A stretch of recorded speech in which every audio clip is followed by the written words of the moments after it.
Hello there, and good morning to everybody. Happy Saturday for everyone that's going to be watching in a moment. We hope you have a great day.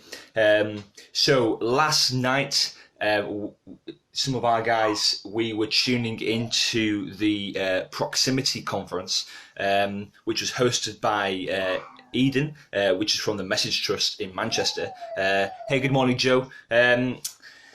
Yes, we're watching some of the Proximity Conference with a guy called Shane Claiborne who was speaking. And it was really, really awesome. And I only caught about half of it really. But what he was saying was so challenging. It was just talking and challenging. Morning, Melissa. Good to see you. Just talking to us and challenging us about how we love and how important it is to show compassion and to live a life that is loving. Melissa says it was good, wasn't it? Yes, it was good.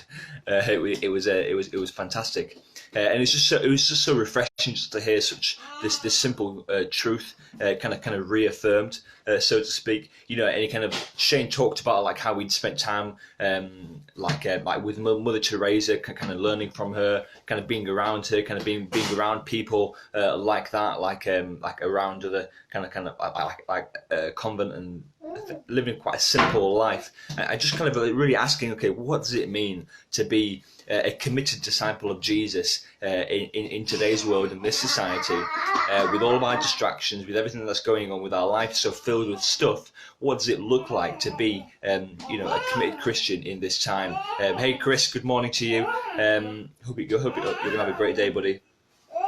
And I guess he just kind of made that appeal that we, to not build our lives up so big that we miss the point of the gospel, that we are meant to be living as servants here on earth, loving and caring and proclaiming the truth of the gospel.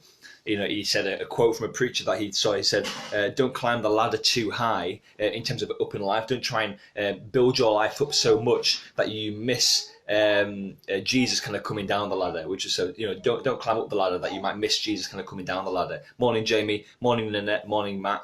In that we can try and build our lives up so big and try and gain glory for ourselves, or try and gain kind of notoriety for ourselves. And yet really the whole point of the gospel was that God, who was the one with all glory, came down for us, to be a servant, to give his life as a ransom for all, to give his life as a service to all.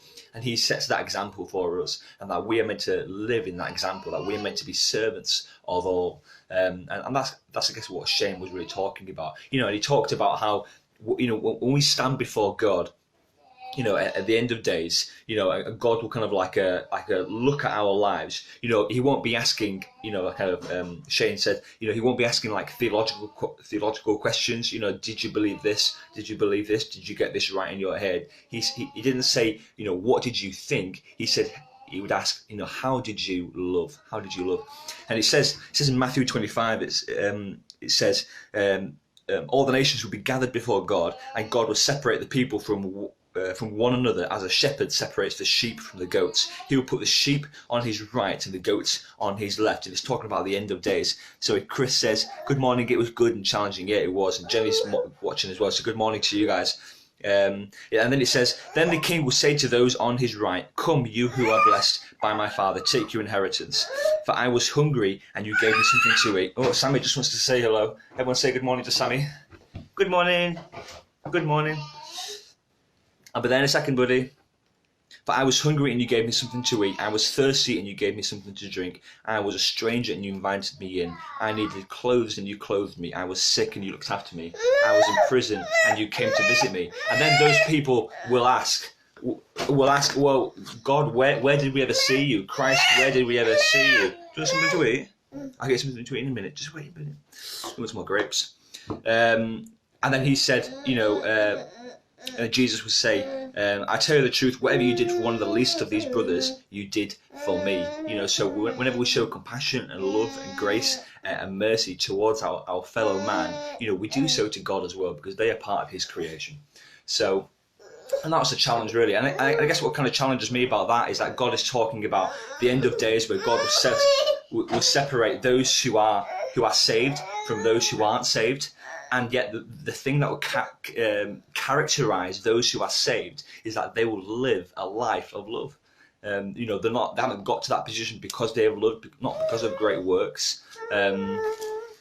Our works or our deeds are a demonstration of our faith, not a payment for our faith. But what I guess Jesus is saying there is that what will characterize those people is that they loved, is that they showed compassion, is that they showed mercy, that they cared for one another, which is really challenging. So we need to make sure that as we go forward as a church. Hey, Sammy. All right, I'm just gonna get him some grapes. Give me 1 second. There we go. Come on, buddy. Let's have some grapes. So we need to make sure that as we go forward as a church, that that is our top agenda, that we want to transform our city by the gospel through love and through mercy, through grace, and making sure that we're putting that, making that most important. Knowledge puffs up, but love builds up. And I was chatting with a guy a while ago about, I think at the start of the coronavirus kind of stuff. We were chatting about Acts 6 or Acts 7. When I think it's Acts 7 or Acts 6. I don't know which one. when they have that distribution of food for the widows, and the widows are being overlooked, and so the apostles appoint people to look after, to take care of that, whilst they focus on preaching the word. And I was chatting with someone about that, and they were saying, "Oh yeah, well that kind of shows us that we should be focused on preaching the word and not get distracted by." The practical deeds and social action of loving people." And I was like, well, no, because they did not only preach the word, they also met the present and real needs of the situation. They both loved practically and preached the gospel. Those two go hand in hand, and they should never be separated. So because to preach the gospel, but to not show love is to it's just to think that our faith is just some cerebral thing which has no impact on our life. But yet to love and to show compassion, but not to preach the gospel. Well, that's just secular. What secular charities do. There's no sense of gospel or salvation in that. So practical love and the gospel must go hand in hand. It's what should characterize our life as disciples. So anyway, yeah, it was fantastic. I'd encourage you to watch it a little bit if you have time.